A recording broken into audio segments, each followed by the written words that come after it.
Objection! Objection to the whole fucking narrative. Let me ask the jury something right off the fucking top. You really believe this fairy tale they're selling you?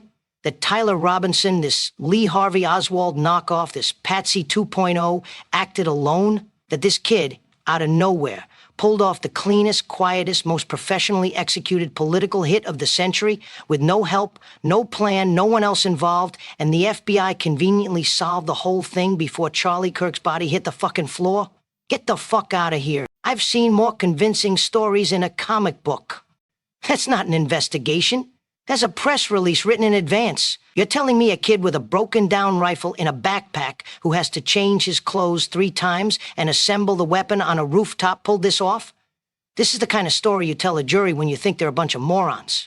And right now, they're treating all of us like we're morons.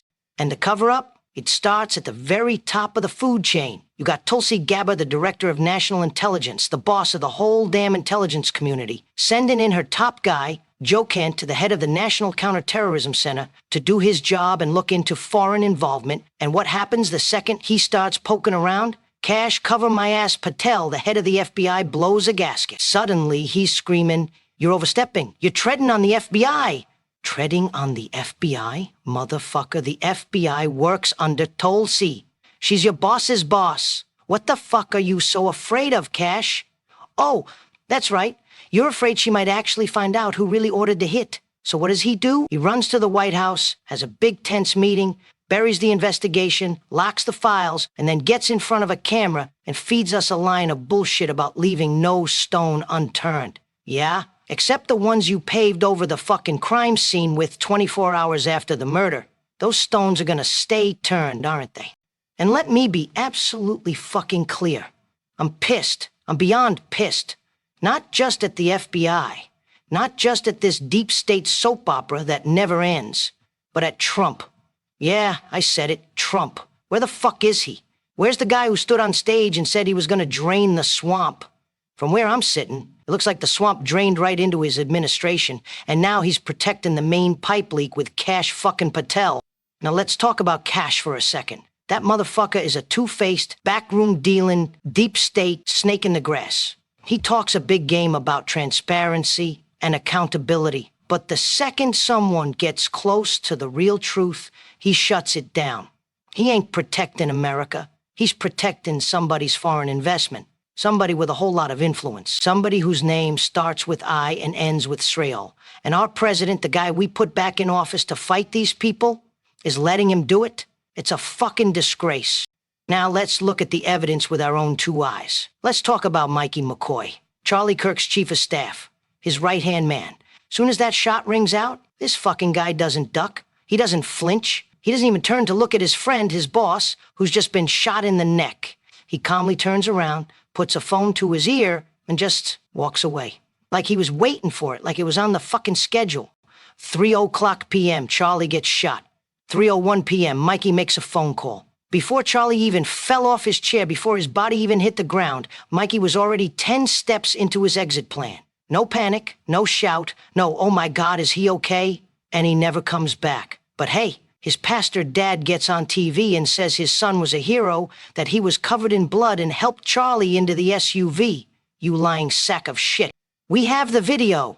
The video shows him still walking the other fucking way while Charlie's being loaded into the car. Who are you gonna believe, a lying pastor or your own 2 eyes? So what's the cover story for this bizarre behavior? It's a masterclass in gaslighting. First, according to Candace Owens and the TPUSA crew, Mikey wasn't calling anyone, he was just holding his ears, 'cause the gunshot was so loud. Really? He's the only one? Nobody else in that crowd of hundreds was doing that? Not one motherfucker in any video covered their ears. Then, they said he was just taking social media videos. Then they said he was shell-shocked. Then they said he was calling Erica. Then they said he wasn't. Then his dad said he was on the phone with him. Then they said he was helping from a distance. You know what that is in a court of law? That's called consciousness of guilt. That's a defendant changing his alibi every time new evidence comes out. It's called making shit up. It's called gaslighting. And when it comes from an organization, it's called a fucking psyop.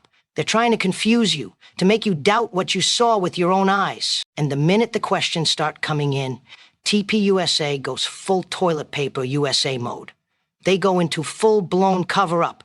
They bring on everyone except Mikey McCoy to talk about what Mikey McCoy did. They lie about the SD cards from the cameras being taken by police as part of the investigation. That's a bald-faced lie. They won't release Mikey's phone records. They won't show us any timestamps to prove who he was calling. They won't even acknowledge the fucking video footage that makes their chief of staff look like a fucking accomplice. You got Candace Owens saying it herself. This is a SCOP, a psychological operation. They're gaslighting everyone who watched a man get murdered in front of them. And then they're calling us crazy for noticing the fucking red flags that are bigger than a billboard in Times Square. It's disgusting. Does any of this sound familiar? It fucking should, because it's the Seth Rich playbook. Page by page, word for word. Step 1, bury the key evidence, like his laptop. Step 2, gaslight the public and say it was a botched robbery. Step 3, viciously attack and label anyone who asks questions as a conspiracy theorist. Step 4, delay the release of any real information for 65 fucking years. Now they're doing the same shit with Charlie Kirk. If you ask about Mikey McCoy's behavior, you're vile. If you question the lone gunman story, you're addicted to conspiracy. If you point out the FBI's lies, you're the problem. Nah, you're the motherfucking problem. You're the ones hiding the truth, spinning fairy tales, and running cover for killers. And we're not falling for it again. Let's recap the mountain of bullshit you'd have to believe to swallow their fairy tale. 1. Charlie gets shot clean through the neck, but there's no blood on Mikey, the guy standing right behind him.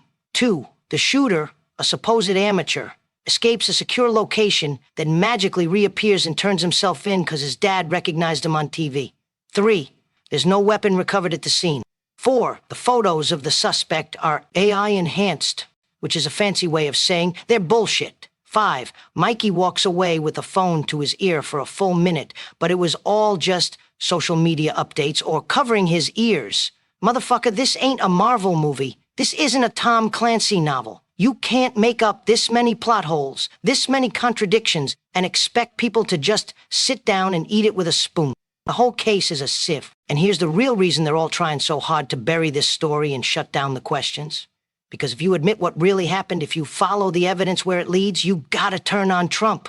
You gotta turn on Patel. You gotta turn on the FBI. You gotta start asking hard questions about Israel. You gotta call out TPUSA as a corrupt organization. And all of them, they're part of the same fucking show. They're all on the same team. That's why people like Megyn Kelly and the other establishment mouthpieces are playing dumb. They're afraid. They want to stay on the team. They don't want to get their hands dirty. They don't want the truth. They want a paycheck and a platform. They've made their choice. They chose silence. And if you still believe this shit, then congrats. You're not just a chump. You're a willing victim of a psyop. You've been professionally mind-fucked by the same people who gave you Russiagate, the COVID lab lie, and the Epstein suicide. You've let your loyalty to a man blind you to the truth that's right in front of your face. You think this ends with Tyler Robinson? You think this was some isolated incident, a one-off tragedy? Motherfucker, you are lost. You're a mark in the biggest con of your life, and you don't even know it. Charlie Kirk was assassinated, that's a fact. And instead of demanding justice, instead of exposing the truth, the people he trusted most walked away from his body, covered the crime scene in bullshit, and ran damage control to protect their own careers and their own dark secrets.